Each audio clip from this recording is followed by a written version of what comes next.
అసలే నాకు ఊళ్ళో ఉన్న నొప్పులకి బుర్రబద్దలు అయిపోయి నిద్ర పట్టట్లేదు. అందుకే ఈ సిట్టింగ్ ఇదంతా. అయినా నువ్వేంటి ఎప్పుడు లేని నా హెల్త్ గురించి ఎంతలా అడుగుతున్నావు? ఒకప్పుడు నీ మీద ప్రేమ ఉండేది, ఇప్పుడు కూడా ఉంది కాబట్టి. ఏంటి? ఇంట్లో నాకు మ్యాచెస్ చూస్తున్నారు రెడ్డి.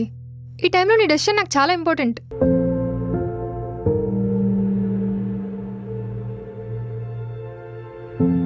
నిన్ను ప్రేమించాలన్నా పెళ్లి చేసుకోవాలన్నా అది నా స్థాయి కాదు.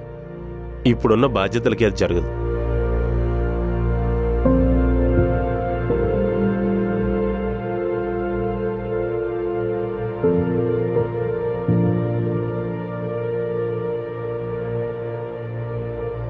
సుప్రియ, నన్ను కొంచెం డ్రాప్ చేస్తావా? వర్షం పడేలా ఉంది, సిట్టింగ్ మళ్ళీ లేట్ అవుతుంది.